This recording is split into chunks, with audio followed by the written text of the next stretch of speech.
নির্বাচন কমিশনের পঞ্চম দিনের মতো প্রার্থীদের আপিল শুনানি শুরু হয়েছে। বুধবার রাজধানীর আগারগাঁওয়ে কমিশন ভবনের অডিটোরিয়ামে সকাল 10টা থেকে আপিলের শুনানি শুরু হয়। আপিল শুনানি গ্রহণ করছেন প্রধান নির্বাচন কমিশনার সিসি এম নাসির উদ্দিনের নেতৃত্বে ফুল কমিশন। আজ 100টি আপিল নিষ্পত্তির কথা রয়েছে। গেল 4 দিনে 280 জনের আপিল শুনানি হয়েছে। এর মধ্যে মনোনয়নপত্র বৈধ ঘোষণা করা হয়েছে 204 জনের। নির্বাচন কমিশনে আছেন সহকর্মী জুলিয়া তানহা। আমরা যুক্ত হচ্ছি তার সাথে। তানহা, আমরা জানি যে সকাল 10টা থেকে মনোনয়নপত্র আপিলের যে শুনানি সেটির কার্যক্রম শুরু হওয়ার কথা রয়েছে এবং আজকের দিনে 100টি আপিল নিষ্পত্তি করার কথা রয়েছে। এখন পর্যন্ত কয়টি আপিল নিষ্পত্তি করার কার্যক্রম দেখতে পাচ্ছেন?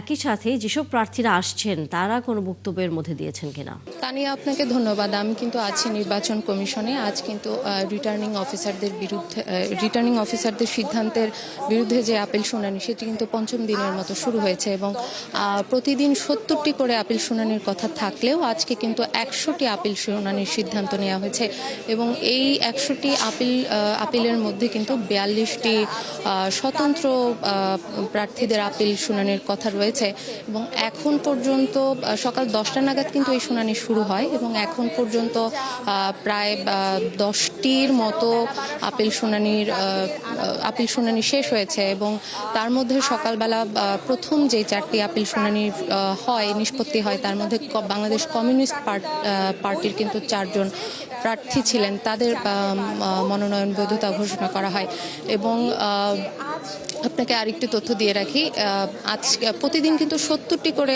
আপিল শুনানির কথা থাকলে আজকে কিন্তু সেটি বাড়িয়ে 100 জন করা হয়, 100টি প্রার্থী হবে এবং এই শুনানি কিন্তু বিকেল 5টা পর্যন্ত চলবে আজকে এবং এই আপিল শুনানি কিন্তু 18 জানুয়ারি পর্যন্ত চলবে এবং আমার কাছে সবশেষ তথ্য এটিই ছিল।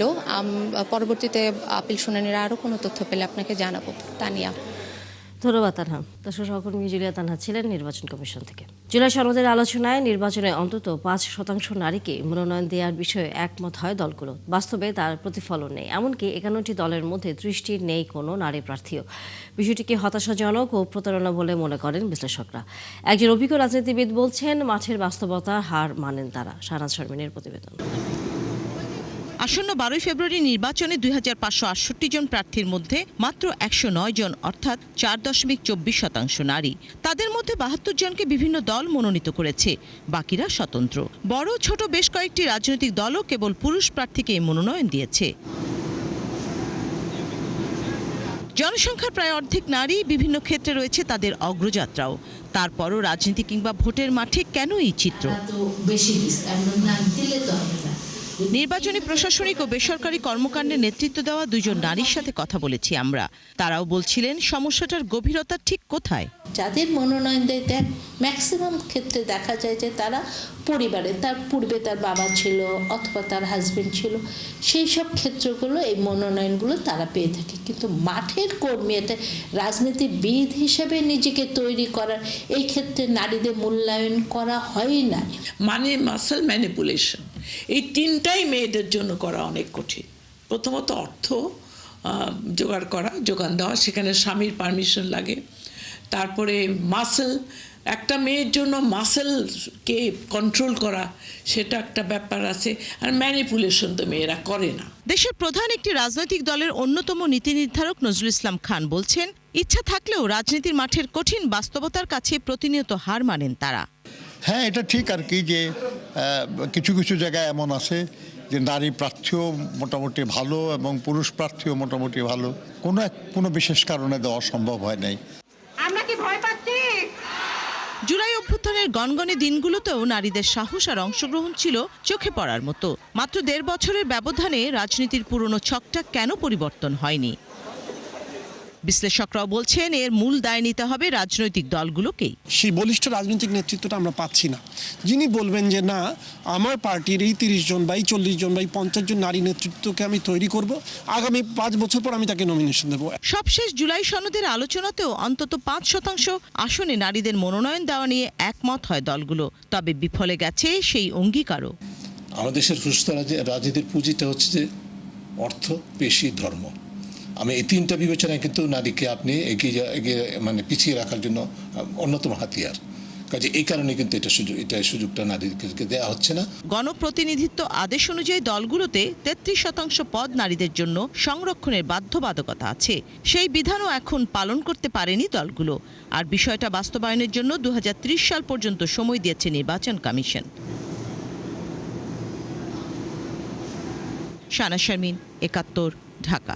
আসন্ন নির্বাচন নিয়ে আগ্রহী বরিশালের কর্মজীবী নারী ভোটাররা। রাজনৈতিক দলগুলোর কাছে সকল প্রকার বৈষম্যের অবসান চান তারা। শুধু প্রতিশ্রুতি নয়, কর্মক্ষেত্রে তাদের জন্য যে প্রার্থী বাস্তব পদক্ষেপ নেবেন, এবার তাদেরকে ভোট দেওয়ার জন্য বেছে নিতে চান নারী ভোটাররা। বিধান সরকারের তথ্যছবিতে বিস্তারিত। আসন্ন ত্রয়োদশ জাতীয় সংসদ নির্বাচন নিয়ে পুরুষের পাশাপাশি বরিশালের নারী ভোটারদের রয়েছে উচ্ছ্বাস উৎকণ্ঠা। এবার একটি সুষ্ঠু নির্বাচনের প্রত্যাশা করছেন নারীরা। তবে জেলার কর্মজীবী নারীরা ভিন্নভাবে দেখছেন এবারের নির্বাচনকে। পুরুষের পাশাপাশি কেবল চাকরি নয়, ব্যবসার ক্ষেত্রেও এখানকার নারীদের সফলতা অনেক। তাই নারীরা চান নিরাপদে তারা যেন ব্যবসা পরিচালনা করতে পারেন, এমন প্রতিশ্রুতি যে দল দেবে সেই দলের প্রার্থীকে বেছে নেবেন। এমন একজন প্রার্থী চাই যে অন্তত মানুষের পাশে এসে দাঁড়াবে, তার ব্যবসা খাতে হোক, তার কৃষি খাতে হোক, তার অন্য যে সমস্ত জায়গায় সে ইনভেস্ট করতেছে সেই জায়গাটা যেন স্বচ্ছতা থাকে এবং কোনো সিন্ডিকেট এসে যেন তাদের কাছে কোনো চাঁদা আদায় না করতে পারে। আমাদের নারীদের নিরাপত্তাটা আপনারা মাথায় রাখবেন। আমরা যদি নির্বিঘ্নে ব্যবসা করতে পারি, দেশের উন্নতি এবং দেশ অবশ্যই সচ্ছলতার দিকেই যাবে। এরকম নারী নেতৃত্ব আসুক বা এরকম পুরুষ নেতৃত্ব আসুক যে আমার ব্যক্তিগত ব্যবসায়ের ক্ষেত্রে বা আরেকজনের ব্যক্তিগত ব্যবসায়ের ক্ষেত্রে নির্বিঘ্নে যেন তারা ব্যবসা করতে পারে, চাঁদাবাজি ছাড়া। উইমেন চেম্বার অব কমার্সের সভাপতি বলেন, নারীদের জন্য 5 পাক হারে ঋণ দেওয়ার বিষয়টি আরো সহজ করতে হবে। এজন্য তারা রাজনৈতিক দলগুলোর ইশতেহার দেখেই প্রার্থী বাছাই করবেন।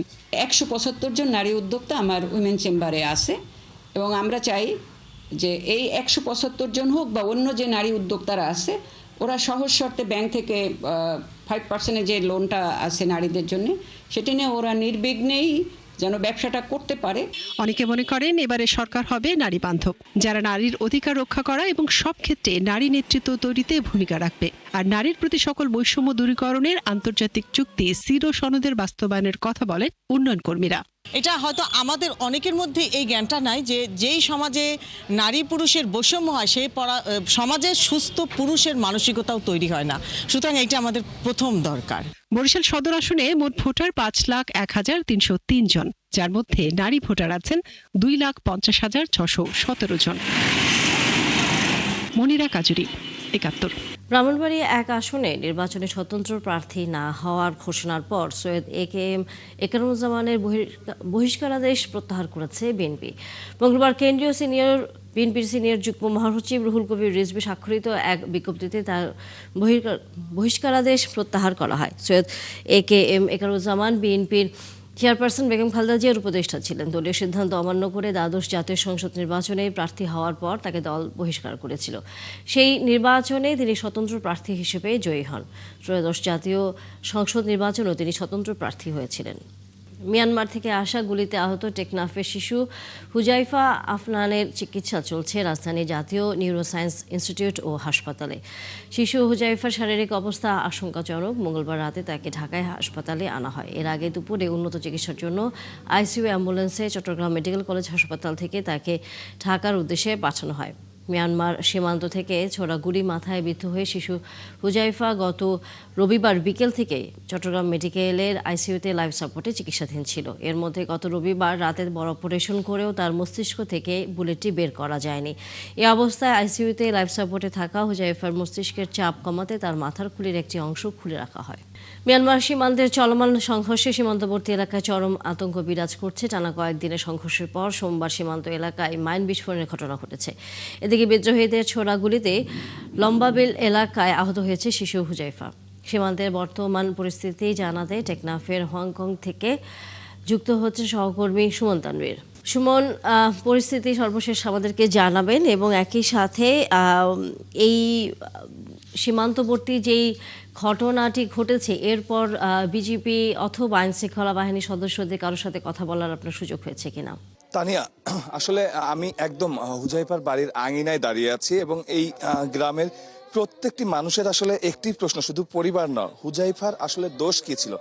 হুজাইফার বাড়িটি আসলে যে জায়গাটিতে পড়েছে এইখান থেকে বাংলাদেশ সীমান্তের কিন্তু বর্ডার যদি আমি ধরি প্রায় 7 কিলোমিটার দূরে, অর্থাৎ 7 কিলোমিটার বাংলাদেশের ভেতরে একজন মানুষ যখন অবস্থান করছিলেন এই বাসা থেকে, আপনি একটু বাসার অবস্থা স্থিতিটা আপনাকে একটু দেখাই। একদম আপনি জানেন আমরা সংবাদেও সবসময় দেখাচ্ছি হুজাইফাকে কালকে নিউরোসায়েন্সে নিয়ে যাওয়া হয়েছে এবং তার গুলি খাওয়ার পর থেকে এই বাড়ির আসলে মানুষজনের নাওয়া খাওয়া বন্ধ হয়ে গেছে।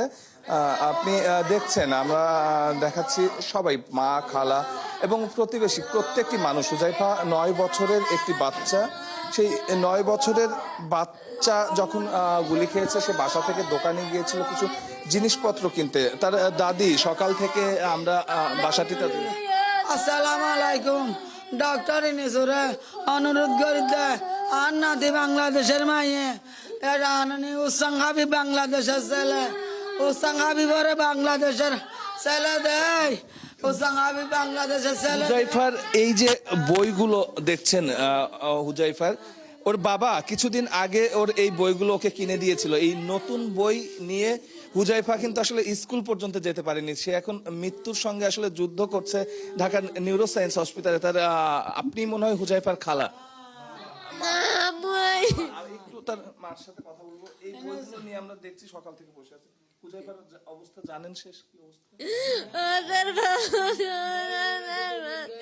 বই দিয়ে 3 দিন গিয়ে 20 টাকা তাল্লা বলি এদিন না তা গুলাগুলি করে যাইতা দিয়া হয়তো 20 টাকা তাই জানিও রে হাল্লা দি বেড়াইও ইবাই হতা ঠিক আছে তাহলে আমার জানো যাইও মার আব্বুরও হয় 20 টাকা তানি বললা হয়তো হইও ইবাই না দুয়ানো কি হই।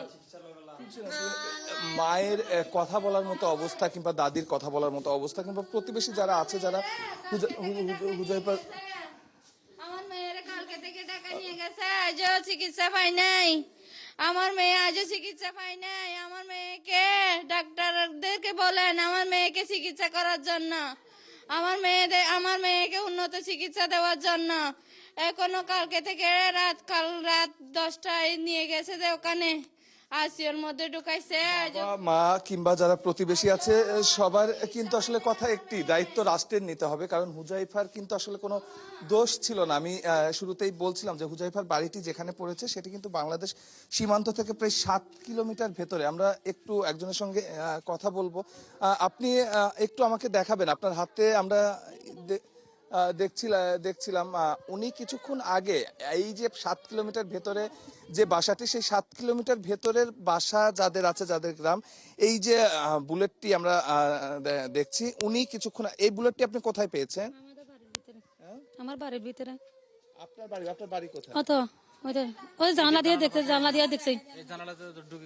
আমরা এই যে বুলেটটির কথা বলছি, যে বুলেটটি দেখাচ্ছি, আমি বলছি যে 7 কিলোমিটার ভেতরে একটি বাড়ি এবং সেই বাড়ির এটি জানালা দেখছেন।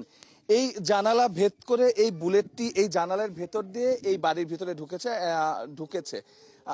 একটি দেশের নিরাপত্তা ব্যবস্থা কিংবা নিরাপত্তায় নিয়োজিত যারা থাকেন তারা আসলে কতটুকু এই খোঁজ খবর রাখছেন এবং এই যে একটি পরিস্থিতি তৈরি হচ্ছে, আরাকান আর্মি ওখানে অনেক আগের থেকেই মিয়ানমার সীমান্তে কিন্তু তারা জান্তা বাহিনীর হাত থেকে যখন আরাকান রাজ্যটি তাদের দখলে নিয়েছে তারপর থেকে কিন্তু এই পরিস্থিতি বিরাজমান আছে এবং মাঝে মাঝেই গোলাগুলি হচ্ছে। কালকে দুপুরের পর থেকে গোলাগুলির শব্দ কম হলেও এই যে আপনি দেখছেন আজকে সকালেও কিন্তু এরকম গুলি কিংবা এই জিনিসগুলো কিন্তু প্রতিনিয়তই কিন্তু তারা সংগ্রহ করছে এবং আতঙ্কে তারা তাদের ক্ষেত খামার অর্থাৎ প্রতিদিন জীবিকা নির্বাহের যে জায়গাগুলো সেই জায়গাগুলোতে কিন্তু একটি মানুষও এই গ্রামের যেতে পারছেন না। ফিরবো সুমন তানভীর। আমরা নিশ্চয়ই শিশুটির শারীরিক অবস্থা জানার পাশাপাশি সেখানকার বর্তমান অবস্থা সম্পর্কে আরও তথ্য যখন আপনার হাতে এসে পৌঁছবে সেটি জানবার জন্য দর্শক সহকর্মী সুমন তানভীর ছিলেন টেকনাফ থেকে। চট্টগ্রামের সাতকানিয়ায় বর্ডার গার্ড ট্রেনিং সেন্টারে চলছে বিজিবির 104তম রিক্রুট ব্যাচের প্রশিক্ষণ সমাপনী কুচকাওয়াজ। সেখানে এই মুহূর্তে কথা বলছেন স্বরাষ্ট্র উপদেষ্টা জাহাঙ্গীর আলম। আমরা সরাসরি যুক্ত হচ্ছে সেখানে। সহকর্মীবৃন্দ, আমি বিশেষভাবে জোর দিয়ে বলতে চাই, দুর্নীতি রাষ্ট্রের সবচেয়ে বড় শত্রু। দুর্নীতি শুধু অর্থনীতি ক্ষতি করে না, এটি রাষ্ট্র প্রতিষ্ঠানকে ভেতর থেকে ক্ষয় করে এবং জনগণের বিশ্বাস ভেঙে দেয়। কোনো বিজেপি সদস্য যদি ব্যক্তি স্বার্থ, লোভ বা রাজনৈতিক সুবিধা অংশগ্রহণ হয়ে কাজ করে, তবে সে শুধু আইন ভাঙে না, সে রাষ্ট্রের ভিত্তিকেও দুর্বল করে দেয়। বিজেপি সদস্যরা কোনো রাজনৈতিক দলের বাহিনী নয়, কোনো স্বার্থন্বেষী গোষ্ঠীর রক্ষক নয়। এটা রাষ্ট্রের নিরীহ জনগণের ট্যাক্সের টাকায় বেতনভুক্ত সরকারি কর্মচারী।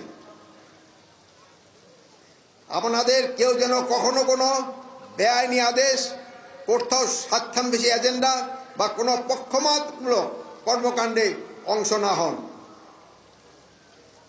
সাহস মানে শুধু বিপদের মুখে দাঁড়ানো নয়, সাহস মানে অন্যায় আদেশকে না বলা, অন্যায়কে প্রশ্রয় না দেওয়া, জুলুমের বিরুদ্ধে অবস্থান নেওয়া, মজলুমের পক্ষে কাজকে দায়িত্ব পালনে ন্যায়সঙ্গত পন্থা অবলম্বন করা এবং নিজেকে সঠিক পথে অটল রাখা।